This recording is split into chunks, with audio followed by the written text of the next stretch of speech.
Welcome to CSS Breakdown, book by book. In Season 09, Episode 14, we dive into Norman Lowe's Mastering Modern World History to uncover the tumultuous period of Germany from 1918 to 1945.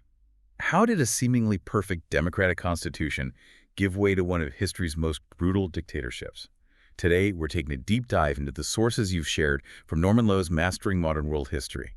Our mission is to really unpack one of the 20th century's most profound and, frankly, unsettling transformations.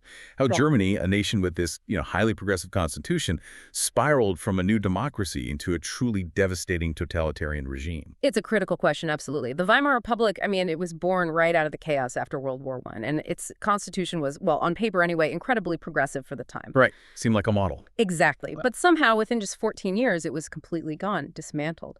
So this deep dive will try to illuminate that complex mix of its own weaknesses, the huge external pressures, and of course the rise of this powerful dark alternative that ultimately caused its collapse.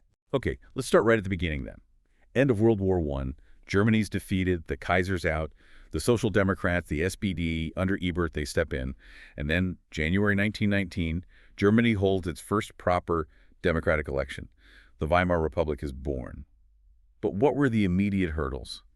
Well, right off the bat, the new government was saddled with immense baggage. It was immediately unpopular, widely unpopular, because it got tied up with the Treaty of Versailles, which most Germans saw as humiliating. The reparations, the war guilt. All of it, accepting the arms limits, the massive reparations, that war guilt clause. It fed directly into this really pervasive myth, the stab in the back legend. Many Germans, especially in the army and conservative circles, truly believe the army wasn't defeated on the battlefield, but betrayed. Betrayed by the New Democrats. Exactly. Yeah. The politicians. So legitimacy was a huge struggle from day one. And the Constitution itself. You said progressive on paper, but it had some serious flaws, didn't it? What were the structural things that made it so unstable? That's a central point. How much did the structure itself contribute? The system they chose, proportional representation, well, it aimed for fairness, making sure all voices were heard. Sounds good in theory. Right. But the result was a Reichstag, the parliament, with just so many different political groups that no single party could ever hope to win an overall majority. Look at 1928, you had at least 8 groups. The biggest, the Social Democrats, had only 153 seats out of over 600. Wow. So just constant coalition governments. Constant, weak, shaky coalitions. They were often paralyzed, couldn't agree on policies, couldn't carry out their programs, just endless squabbling. And Germany didn't really have a tradition of this kind of democracy, did it? Under the Kaiser, the chancellor had the final say. Now, the Reichstag had the power, but the parties just hadn't learned how to compromise effectively. Precisely. That lack of democratic culture was a massive handicap. It led to bitter disagreements, things getting incredibly polarized, even to the point where some parties were organizing their own private armies, their own militias. Scary stuff. Absolutely. So you have this toxic mix, internal political deadlock, no real democratic habits, and this deep simmering resentment over Versailles. It was fertile ground for violence. And violence definitely flared up. You see the Spartacist Rising in January 1919, communists trying to seize power, Liebknecht, and Luxembourg. Right, a communist coup attempt. And how did the government put it down? They had to rely on the Freikorps, these independent, fiercely anti-communist groups of ex-soldiers. And the communist leaders were just murdered. Brutally murdered without trial. It was a stark sign of the government's weakness, needing to rely on forces it couldn't really control. Then just a year later, March 1920, the other side tries the right-wing Kapp Putsch. The Freikorps actually occupied Berlin. They did. And the regular army, the Reichswehr, it basically stood by and did nothing. Many generals sympathized with the right. So who saved the government then? Ironically, it was a general strike by Berlin's workers that paralyzed the city and forced the putsch to collapse. But again, look at the aftermath. The government was so weak that very few of the plotters were punished.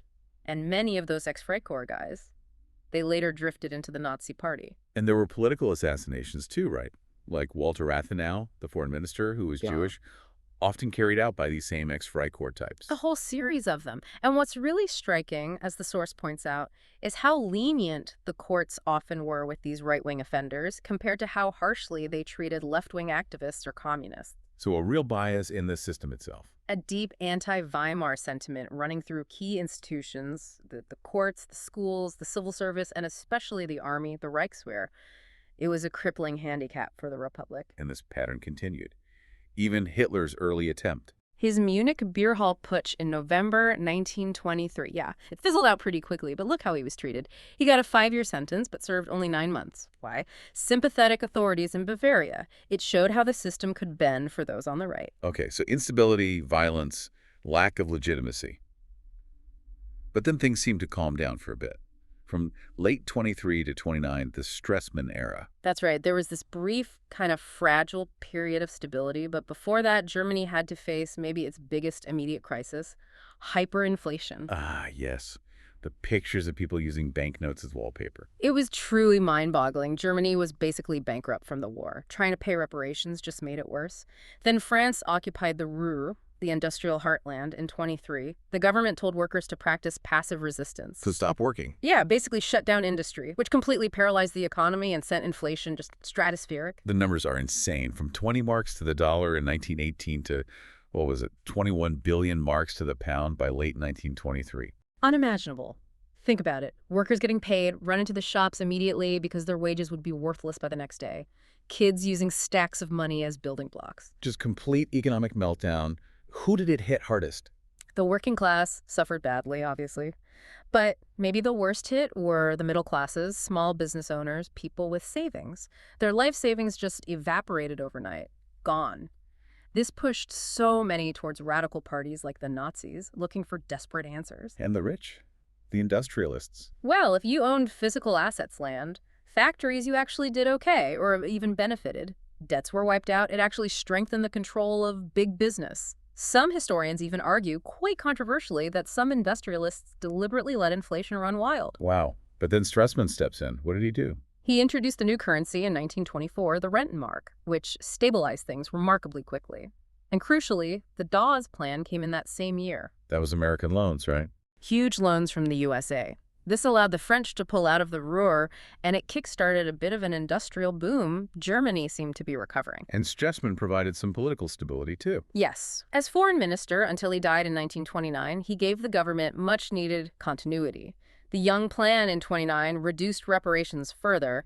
Things looked better on the surface. But there was a catch. A fatal weakness. All this apparent prosperity was incredibly dependent on those American loans.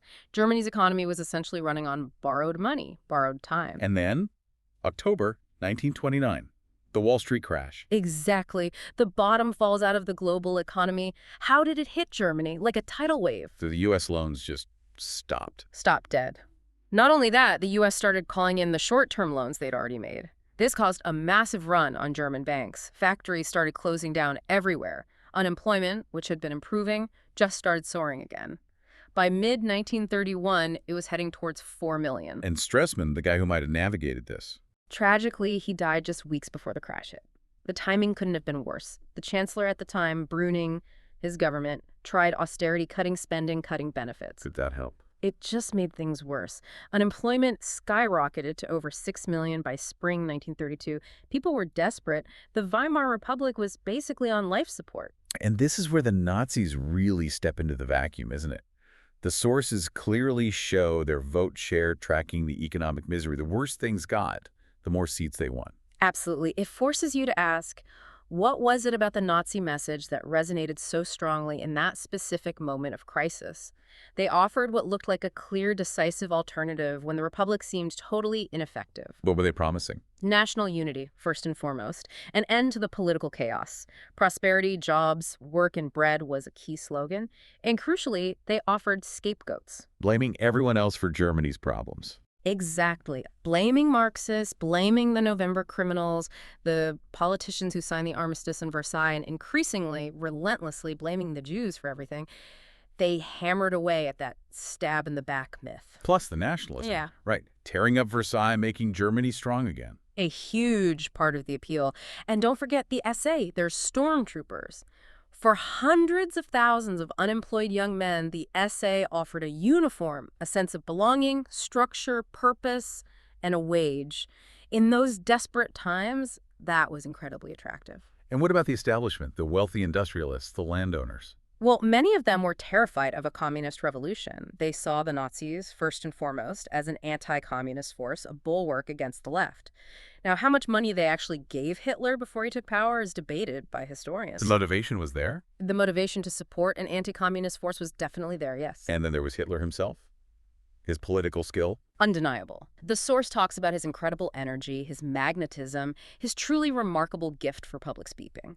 He used mass rallies, radio, film, all the modern tools to connect with people on an emotional level. A messiah figure for some. For many, yes. Especially compared to the, well, let's face it, often dull and ineffective Weimar politicians. The Nazis promised strong leadership, decisive action, restoring national pride. It was a potent cocktail. But, and the source stresses this, without that devastating economic crisis, it's very doubtful Hitler would have ever gotten close to power. So, July 1932 election, Nazis are the biggest party, 230 seats, but still no majority. And President Hindenburg, the old conservative war hero, apparently despised Hitler, called him an upstart. So how did he end up making him chancellor just 6 months later? This is where the backroom deals, the political intrigue, and frankly, the catastrophic miscalculations come in. It wasn't inevitable. A small group of powerful right-wing conservatives around Hindenburg, people like Franz von Papen, General von Schleicher, with army backing, they decided to bring Hitler into the government. Why would they do that if they disliked him? They had a couple of motives. They feared the Nazis might try a violent takeover, a putsch, but they also, rather arrogantly, believed they could control Hitler once he was inside the tent. They thought they could use his popular support for their own ends, maybe tame him, moderate his extremism. I think Papen actually said something like, "We've hired him," or "In 2 months we'll have pushed Hitler into a corner so hard he'll be squeaking." He did. A truly monumental miscalculation. They desperately needed the Nazis' 230 seats to get a working majority in the Reichstag. Their own nationalist party was tiny, only 37 seats. And fundamentally, these conservatives, they didn't really believe in democracy themselves. They wanted to get rid of the Weimar system and restore a more authoritarian state. So they thought they could use Hitler as a tool. Basically, yes. As the historian Ian Kershaw argues, Hitler coming to power wasn't some unstoppable destiny. It was largely down to the blunders of the established conservative elite, who were more focused on killing off democracy than stopping the Nazis. Even General Ludendorff, who'd backed Hitler way back in 1923, wrote to Hindenburg warning him that Hitler would plunge Germany into the abyss. But Hindenburg appointed him chancellor in January 1933, legally, through this political deal. Legally, yes. But Hitler had no intention of being Papen's puppet. He only got 3 Nazis in the cabinet initially, but he immediately demanded a new election for March 1933. And that election campaign was violent. Brutally violent. The Nazis now had control of the state machinery, especially the police in Prussia under Göring, and they used it ruthlessly to intimidate and attack their opponents. And then came the Reichstag fire, February 27th. Right before the election. A Dutch anarchist was arrested, but whether he acted alone or who else might have been involved is still debated. Regardless, it played perfectly into Hitler's hands. How so? He immediately blamed the communists, whipped up this frenzy about an imminent communist revolution. Hindenburg signed emergency decrees suspending civil liberties. The Communist Party was effectively banned, thousands arrested. So did the Nazis win a majority in that March election then? Still no. Despite all the intimidation, the propaganda blitz, the suppression of opponents, they got 288 seats. Better, but still not an overall majority on their own. Which leads directly to the next crucial step, the Enabling Act, March 23rd, 1933. What exactly did this law do? This was the kill shot for Weimar democracy. The Enabling Act essentially gave Hitler's government the power to make laws without the Reichstag's approval for 4 years. They could ignore the Constitution, sign treaties. It made Hitler a legal dictator. How did they even get it passed without a majority? Pure intimidation and brute force. The meeting was held in an opera house, surrounded by armed SA and SS men. All the communist MPs were already arrested or in hiding. Some social democrats were physically prevented from entering.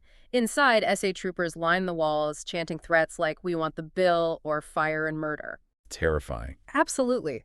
Only the Social Democrats, incredibly bravely, voted against it. It passed 441 to 94.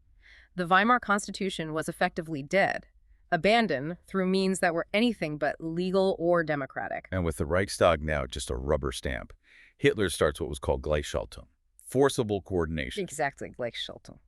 This was the systematic process of bringing every single aspect of German life under Nazi control, smashing any potential opposition, ensuring total conformity. What did that involve in practice for ordinary people? It meant controlling everything. All other political parties were banned. The separate state governments lost their power to Nazi commissioners. The civil service was purged. Jews and anyone deemed politically unreliable were kicked out. Trade unions were abolished overnight, their leaders arrested, their funds seized, replaced by the Nazi German Labor Front. Strikes. Forbidden. What about schools, culture? Total control. Textbooks rewritten to push Nazi ideology, especially racist ideas in biology and distorted history. Teachers had to toe the line or risk losing their jobs, or worse. They lived in fear of being reported, even by their own students. Students reporting teachers? Yeah. Or even parents? Yes. Children were encouraged through the Hitler Youth and the League of German Maidens to put loyalty to the Führer above family. The goal was to break traditional bonds, indoctrinate the young completely, create unquestioning loyalty to the regime and its militaristic values. Hitler famously said youth must be swift as the greyhound, tough as leather, and hard as Krupp steel. And even family life itself was dictated by the state. Absolutely. Policy was geared towards increasing the birth rate of so-called racially pure Germans. Contraceptives banned, medals for women with lots of children, gold for 8. But the flip side was horrific. Forced sterilization for hundreds of thousands deemed unfit Jews, Roma, disabled people, mentally ill people. And the media. Propaganda. All tightly controlled by Joseph Goebbels, the propaganda minister. Radio, newspapers, films. Everything pushed the Nazi message. Leni Riefenstahl's film Triumph of the Will, documenting the 1934 Nuremberg rally, is a classic example, incredibly powerful filmmaking designed to portray Hitler as this godlike figure. Censorship, too. Book burnings. Oh, yes. In May 1933, massive public book burnings of works by Jewish authors, socialists, anyone considered un-German. Art was controlled to modern art, abstract art. Anything Jewish was condemned as degenerate. Only art that fit Hitler's narrow traditionalist tastes was allowed. What about the economy? Was it completely state-controlled? Not exactly communist state ownership, but very tightly organized and directed towards Nazi goals. The main aims were clear: wipe out unemployment, which they did achieve largely through rearmament and public works, and achieve autarky, economic self-sufficiency. So Germany could wage war without relying on imports. That was the ultimate goal. The 4-year plan, started in 1936 under Göring, prioritized war production steel, rubber, fuel. Workers could be moved around, prices controlled, foreign trade manipulated. Military spending just exploded by 1938-39. It was over half the government's budget, everything geared towards war. Even religion wasn't left alone. No. Hitler signed an agreement, a concordat, with the Pope in 1933, promising to leave the Catholic Church alone if they stayed out of politics. But he quickly broke that promise, closing Catholic schools, harassing priests and nuns. And Protestants. Some Protestant pastors tried to resist Nazi interference or spoke out against the persecution of Jewish people like Martin Niemöller. They ended up in concentration camps. But despite the persecution, the churches, both Catholic and Protestant, were really the only major organizations that maintained some level of quiet opposition, for instance, protesting against the secret euthanasia program that murdered tens of thousands of mentally ill people. And holding this whole system together was the police state, the Gestapo, the SS. Yes, the terror apparatus was crucial. The Gestapo, the secret police, and the SS, Himmler's elite force, were there to crush any dissent. Concentration camps like Dachau were established early on, initially for political opponents, but soon filled with Jews, Roma, homosexuals, anyone deemed an enemy of the state. But how effective was the Gestapo? Did they really have eyes everywhere? It's interesting, more recent research suggests the Gestapo was actually quite small, understaffed. They relied heavily on ordinary Germans denouncing their neighbors, colleagues, even family members. People informing on each other. Yes, willingly, at least initially. Though apparently after 1943, as the war turned bad and disillusionment grew, people became much less willing to snitch for the authorities. And underpinning so much of this, the anti-Semitism. It seems central to the whole ideology. Absolutely central. Hitler used Jews, who were less than 1% of the population, as the ultimate scapegoat for everything wrong with Germany defeat in the war, Versailles, the Depression, communism, capitalism, you name it. His rabid anti-Semitism, detailed in his book Mein Kampf, was based on this twisted idea of racial purity and a supposed global Jewish conspiracy. Did the persecution start immediately? His supporters started attacks right away. There was an official boycott of Jewish businesses in April 1933, but it actually didn't get huge public support, so Hitler temporarily backed off slightly. But by 1935, things hardened dramatically with the Nuremberg laws. What did those laws do? They stripped Jews of their German citizenship, forbade marriage or relationships between Jews and non-Jews. They legally defined Jews as inferior outsiders in their own country, institutionalized persecution. Then came Kristallnacht in 1938. The Night of Broken Glass, yes. A horrific, nationwide pogrom, synagogues burned, businesses destroyed, Jews attacked and murdered, thousands sent to concentration camps. It was a terrifying escalation, openly orchestrated by the state. And during the war, it got even worse. It deteriorated rapidly into systematic genocide. Hitler's final solution to the Jewish question: the deliberate industrialized extermination of Europe's entire Jewish population in death camps like Auschwitz. By 1945, an estimated 5.7 million Jewish men, women, and children had been murdered in the Holocaust, an unimaginable crime against humanity. But it's really crucial to understand, as the source points out, that Hitler didn't rule only through terror. For many ordinary Germans, especially maybe those who weren't politically active or part of a persecuted group, life under the Nazis actually seemed to improve in some ways, or at least felt more stable and secure than the chaotic Weimar years. Some historians even argue the Nazis had a kind of socialist element, trying to win over the average German. Yes, scholars like Ghazzali make that argument that there was a welfare dictatorship aspect, providing benefits to gain popular consent alongside the terror. So why was Hitler so popular, despite the brutality? What were the key factors? Well, number one has to be ending mass unemployment. Remember those 6 million jobless when he took power? By 1939, largely due to rearmament, public works, and just pulling people into the party machine, unemployment was virtually gone. Delivering work and bread was a massive propaganda victory. Any other benefits? The Strength Through Joy program was quite effective. It offered workers things they'd never had before: cheap holidays, subsidized theater tickets, sporting events. It helped keep workers relatively content even though their independent unions had been destroyed. And specific policies helped big business and farmers, ensuring their support, or at least tolerance. And what about the army? The Reichswehr? Their support was vital, wasn't it? Absolutely critical. Hitler knew he needed the army, and he won them over partly through flattery, but mainly by delivering on his promise to rearm Germany, tear up Versailles, and restore the military's prestige. That resonated deeply. And the Night of the Long Knives in 1934? How did that play with the army?